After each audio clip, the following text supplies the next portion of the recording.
mis ça dans notre tête. Les inconnus. Ah, on a mis ça dans notre tête. Et vous allez voir quelles sont les conséquences. Parce que les gens me disent souvent, oui Mobali, mais pourquoi tu parles de la religion tout le temps. Et vous allez réaliser vous-même, c'est quoi les conséquences. Quelqu'un peut me dire qu'est-ce que vous voyez là? Vous pouvez me dire ce que vous voyez? Hein? Adam et Ève. La représentation de Adam et Ève, selon eux. D'accord. Pardon, désolé. Je mets un peu là. Donc Adam et Ève, c'est qui Adam et Ève?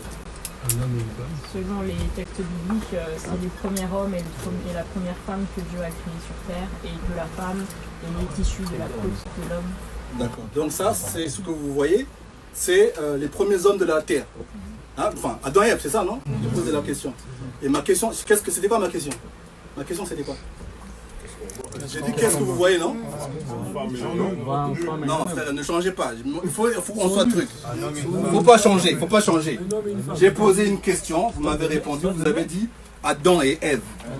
Et après, j'ai dit Adam et Ève, c'est quoi? Vous m'avez expliqué, non, les premiers hommes. Des blancs.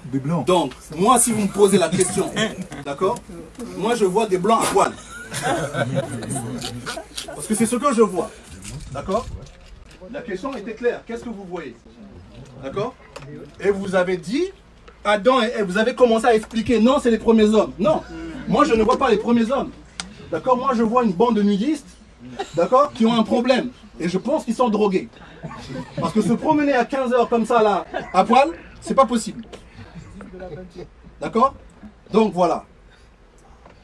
Pourquoi je dis ça? Ce que je viens de faire là, ça s'appelle la pensée analytique. Tu vois, tu analyses et tu dis ce que tu vois. D'accord? Et ce que vous avez fait, en tout cas la plupart des gens, tous un peu là-bas, c'est ce qu'on appelle la pensée symbolique. Vous me suivez ou pas? Et nous, en fait, ce qu'ils ont fait, les Occidentaux, ce qu'ils ont fait, c'est qu'ils ont fait en sorte qu'il n'y ait plus la pensée analytique, mais qu'il y ait uniquement la pensée symbolique. Nos ancêtres utilisaient la pensée symbolique pour faciliter l'initiation. Mais après, tu dois l'accompagner avec l'analytique. D'abord, on doit commencer par l'analytique. Une fois qu'on sait, on simplifie l'équation. D'accord? Donc eux, ils ont gardé la pensée analytique pour eux et ils nous ont laissé la pensée symbolique. Résultat des courses, quand on voit ça, pour nous, on voit les premiers hommes de la Terre. Premier réflexe. J'ai fait un petit truc, hein. Vous avez remarqué qu'on est tous tombés dans le piège. D'accord? J'ai fait exprès, c'est pour vous montrer. Mais c'est avec les petites choses qu'on fait des grandes choses. C'est-à-dire que si là, un petit groupe de 20, on s'est tous bourrés, quand vous êtes une nation, ça a des conséquences. Vous me suivez ou pas? Ça a des conséquences. Donc moi, ce que je vais faire, c'est vous emmener à cette pensée-là. D'abord, l'analytique. Savoir ce que c'est. Exactement. Et une fois que vous avez compris, vous comprendrez ça là-bas. Ça sera trop facile. Parce que les gens, quand ils lisent la Bible, ils lisent ça. Ils ne lisent pas ça. Ça, ils ne savent pas ça. D'accord? Ils n'en savent rien. Donc, ma conférence va se baser sur ça. Vous comprenez? Parce que quand vous êtes habitué avec la pensée symbolique, c'est quoi les conséquences? La paralysie de l'analyse. C'est ce qui vient de se passer tout à l'heure. Ça veut dire que tu vois quelque chose, mais ta tête, elle voit pas, elle ne dit pas ce qu'elle voit. Vous voyez ce que je veux dire? Vous voyez deux blancs nus, pour vous, la paralysie analytique va faire que vous allez dire n'importe quoi. C'est ça les conséquences. Vous me suivez? Et pour ça, qu'est-ce qu'ils ont fait, à votre avis?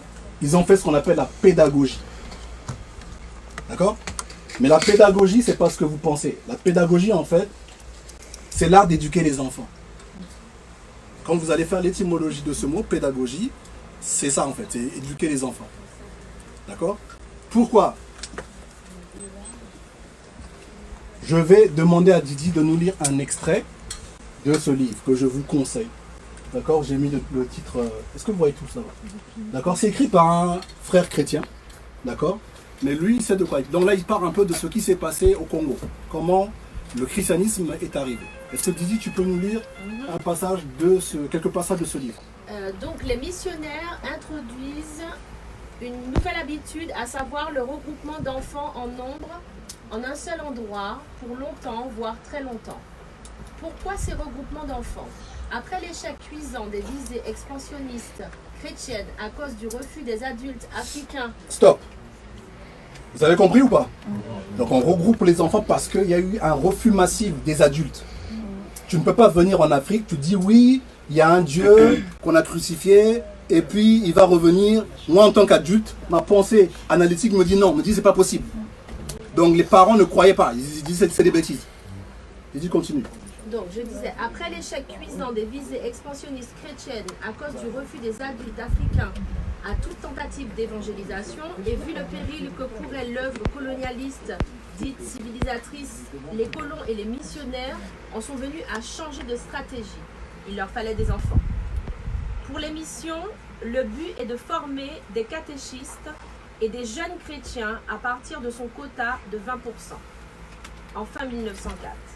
Pour avoir des enfants, des rapts sont effectués dans des villages où les missionnaires sont vite qualifiés de voleurs d'enfants. Certains sont arrachés de leur milieu coutumier. Distant de 2000 km, les méthodes de dressage utilisées sont draconiennes. À 5h30 du matin, lever au son du clairon. Déjeuner, exercice militaire pendant des heures. Les femmes chapelles sont des véritables lieux de production. On y fabrique des briques cuites dans d'énormes fours en terre-plein. Vous avez suivi? D'accord? Toutes ces activités sont déployées par les enfants sans rémunération. Évidemment, ces enfants ne s'exécutent pas de bon cœur. Beaucoup d'entre eux cherchent en vain à s'évader pour retourner dans leur village qu'ils ne peuvent plus reconnaître. Même ceux du Haut-Congo s'évadent régulièrement, mais ne peuvent pas aller loin. Ils sont souvent repris exactement comme les Africains mis en esclavage aux États-Unis d'Amérique. Mais beaucoup meurent aussi. Entre 1890 et 1900, plus de 10 000 enfants allaient mourir aux missions de chute. J'ai pas compris. Combien d'enfants? Plus de 10 000 enfants allaient mourir aux missions de chute, selon leurs propres sources. Sans compter ceux qui sont morts lors des razzias, lors des déportations ou encore lors des fuites. Ils s'enfuient vers la forêt ou la brousse, préférant courir les risques de la vie errante que de s'exposer à la mort, certaine qui les attend à la mission. Ok, on va s'arrêter là. Vous avez vu dans quelles conditions nous sommes devenus chrétiens? Vous avez vu un peu? D'accord? Ok. On va s'arrêter là. Ouais, on va s'arrêter là. Donc, le livre, c'est celui-là. Croisade de l'Europe christianisée contre l'Afrique ancestrale. Le tome 2. Il est disponible chez Taméry. D'accord? Vous demandez, ils vont vous le donner. Donc, voilà. Là, quand vous voyez un barbu, vous avez compris déjà. Ok? Là, vous voyez les enfants. Donc là, le lavage de cerveau commence. Vous voyez? Donc quand vous voyez les barbus là, et vous mettez des enfants. Donc ça, c'est les futurs aliénés, qui vont nous aliéner nous plus tard. Et là encore aujourd'hui, c'est la même chose. D'accord? On utilise d'abord les enfants. C'est plus efficace. Vous voyez là? Les mêmes barbus. D'accord? Ça n'a pas changé. Sauf que là, la photo maintenant, c'est en couleur. Donc là, il quitte son pays, faire la formation chez nous en Afrique. Donc là, on fait rentrer tout petit, qui a un monsieur qui a coupé la mère en deux. D'accord? Le petit pose des questions, mais il dit, mais monsieur, il dit, ferme ta gueule, c'est comme ça que tu dois apprendre. D'accord? Donc on va lui dire, oui, il y a un gars, il marche sur l'eau. D'accord? Donc on va lui dire ça. Il y a un gars, il marche sur l'eau, tout ça. Là. Tu écoutes ce que je dis, parce que ça, c'est la parole de Dieu. D'accord? Et on va dire aussi qu'un autre gars, lui, il est voilé. Mais il prend un cheval, et sur le cheval, il y a une tête de femme, et il quitte de la Mecque jusqu'à Jérusalem, d'accord? Et bon, je ne sais pas le cheval, je ne comprends pas. D'accord? Bon. Hein? Vous avez compris, non? Et après, on grandit avec ça, vous grandissez avec ça, et vous défendez le livre, et voilà. C'est ça les résultats. D'accord? Donc moi, aujourd'hui, comme j'ai dit, je vais essayer de détruire ça. Là, aujourd'hui. Donc on va tout reprendre à zéro. Tout ce qu'on sait sur ces choses-là, aujourd'hui, là, vous mettez ça de côté. Vous allez mettre ça, vous mettez ça dehors. Là, aujourd'hui, on va reprendre l'histoire du début. D'accord? Et pour ça, ce que je vais faire, je vais utiliser l'éducation des adultes. D'accord? Je ne vais pas faire la pédagogie. D'accord? Vous êtes des adultes, vous allez réfléchir comme des adultes. Ok? Donc, c'est ce qu'on appelle l'andragogie. C'est ça que je vais faire aujourd'hui avec vous. Nous allons étudier les faits. Pas la foi. La foi, c'est dehors. Les faits. Les évidences. Et la logique. D'accord? Vous comprenez ce que je veux dire? Moi, aujourd'hui, si je vous dis que j'ai vu un gars et que le gars, il est mort et il est ressuscité. Et qu'il y a une colombe qui a parlé en disant que oui, mon fils revient. Vous allez dire que je suis fou. D'accord? Là, parce que votre cerveau dit non, ce n'est pas possible. D'accord? Voilà. On va activer ça. On va activer ce petit truc qui fait que, voilà, tant que c'est pas, il n'y a pas de fait, que c'est pas logique, on n'accepte pas. Donc tout ce que je vais faire moi aujourd'hui, c'est éveiller votre conscience. C'est important. Je vais éveiller ça. D'accord? Pourquoi? Parce que ceux qui nous ont mis ça dans la tête, ils se sont dit que l'homme le plus dangereux de la planète est un Africain avec un cerveau. Pourquoi? Parce que les Africains ont toutes les ressources. D'accord? Donc nous, quand on est idiots, ça les arrange. Et moi, je veux que vous soyez les Africains les plus dangereux. Et je vais vous remettre votre cerveau. Je vais l'activer. Ça vous va ou pas? Hein? Voilà, c'est ça qu'on va faire. Parce que il y a des gens qui prétendent que ces 3 livres sont inspirés de Dieu. Pas vrai? Et vous voyez là, en fait, là c'est marqué quoi? C'est marqué la Sainte Bible. Là c'est marqué le Saint-Coran. Pas vrai, non? Bon. Là-bas, je ne sais pas lire ça. Là-bas, je ne sais pas lire. Mais ils disent ça. Mais s'ils disent que ces livres sont saints, hein? S'ils disent que ces livres sont saints, c'est-à-dire qu'il ne doit pas avoir de mélange. Vous comprenez ce que je veux dire? Il ne doit pas avoir des éléments qui sont de l'extérieur. Parce que c'est ça, en fait, que quand c'est quelque chose qui est saint, c'est que ce n'est pas quelque chose qui est mélangé. Vous comprenez ce que je veux dire? Voilà. Pourquoi? Parce que nous, ce que nous avons produit, les Africains, ce qu'on a produit, que ce soit au niveau de l'écriture, ce n'est pas des écritures inspirées des Grecs.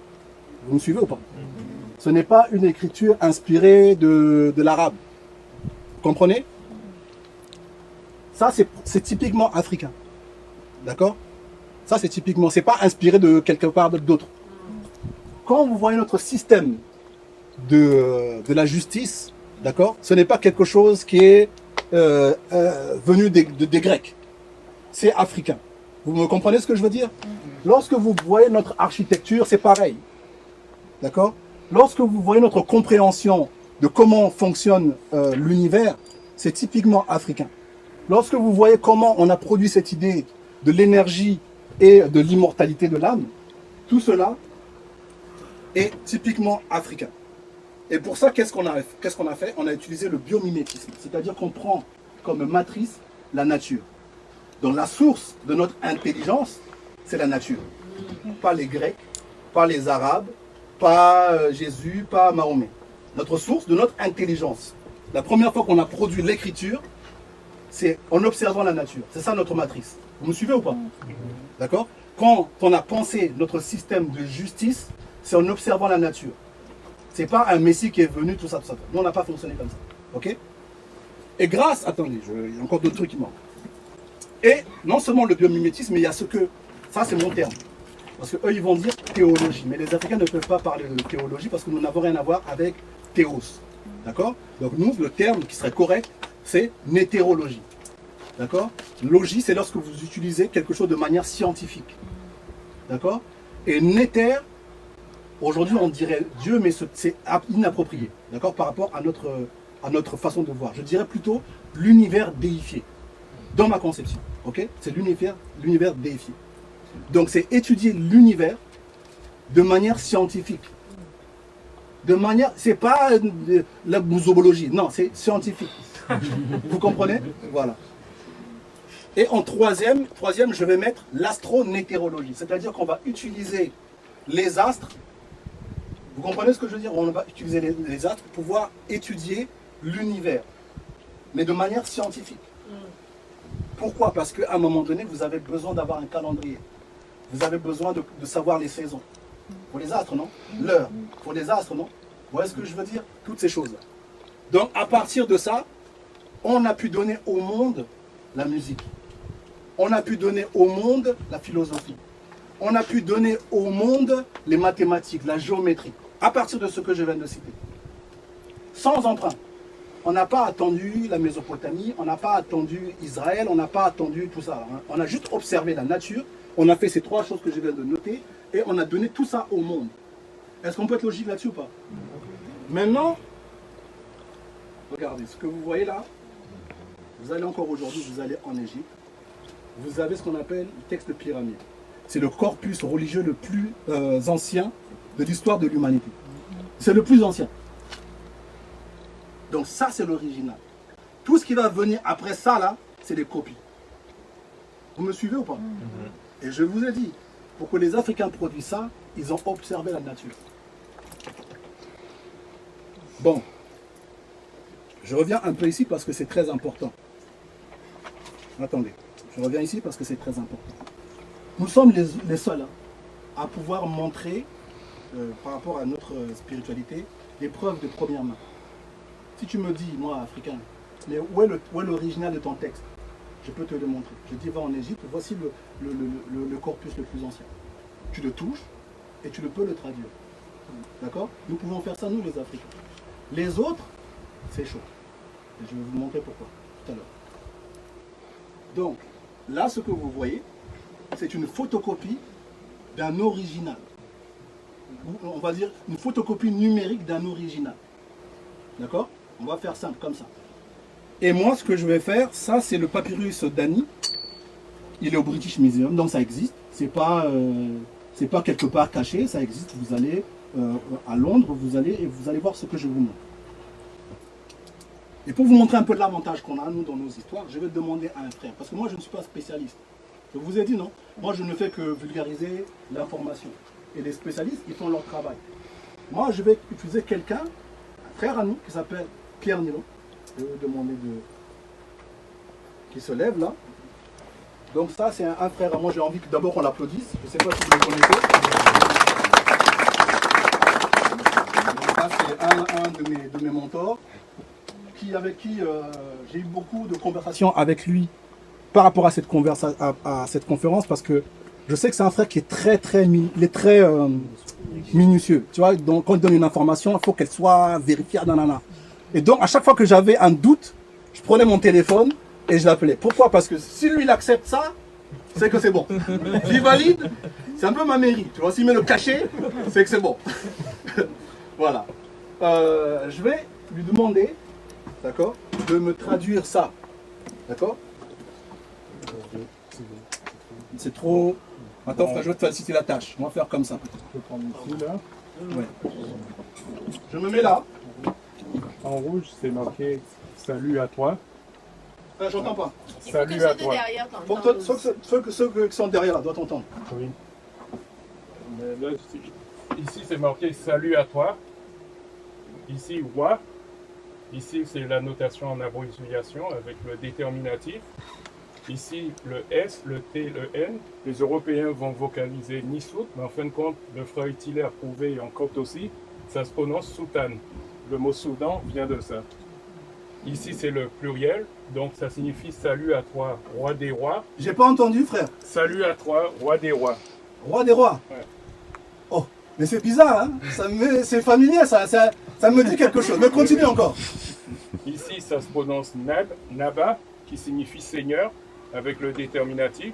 Ici, seigneur au pluriel, donc salut à toi, roi des rois, seigneur des seigneurs. Ici. Ici, vous avez le Ak, qu'on va appeler Ka, qui signifie juge, le fait de juger, de rendre la justice. Donc, avec son déterminatif, donc le juge, au pluriel encore, le juge des juges, c'est-à-dire le juge suprême. Ici, ça signifie qu'il prend possession. Tawi, double pays, avec le déterminatif. Le M qui signifie dans, mot. 4 qui signifie dans le ventre de Nout. Et K qui signifie juger, Naef par lui. Voilà. Donc, salut à toi, roi des rois, seigneur des seigneurs, le juge des juges, qui prend possession des doubles terres, qui dans le ventre de nous et qui juge par lui. Ok. Merci. Donc, ce qu'on a fait là, tu vois, parce que après sur YouTube, on va dire oui, vous utilisez des documents des blancs. Donc, j'ai pris un document africain, j'ai fait traduire par un Africain. D'accord? Et j'ai pris une photo numérique, tu vois, une copie numérique d'un original. Ou en tout cas d'une première main. D'accord? Vous voyez ce qu'on a fait? Donc c'est ce que les Africains sont capables de faire. Nous, on peut le faire. Bon, le problème c'est que notre ami là dit que lui aussi il est roi des rois. Non? Hein, pas vrai ou pas? Parce que lui il a dit il est roi des rois. Sauf que le texte est beaucoup plus vieux. Tu peux me dire à peu près la date de ce texte que tu viens de lire? Ramessid, c'est vers 1200, 1200, 1300. Donc vers 1200. Moi, le truc de mémoire, je pense, c'est 1250. Mais disons 1200. Il n'y a pas de Coran, il n'y a pas de Bible, il n'y a pas Jésus, il n'y a pas de Juifs à cette époque-là. Documenté. D'accord? Il n'y a pas tout ça. Et on vient de voir un texte qui dit que Osiris, parce que c'est de ça qu'il s'agissait, est le roi des rois, seigneur des seigneurs, et qu'il était déjà dans le ventre de nous. Donc avant même qu'il soit dans ce monde-là, dans le ventre de sa maman là-bas, il était déjà. Ok? Si on peut faire ça. Bon. Donc Timothée, c'est ça qui est marqué. On a dit Timothée, roi des rois, seigneur des seigneurs. Le frère a démontré tout à l'heure que on a vu la version originale. Pas vrai? Et quand vous allez dans Apocalypse, apparemment, c'est marqué sur sa cuisse. Vous me suivez ou pas? En fait, selon les spécialistes,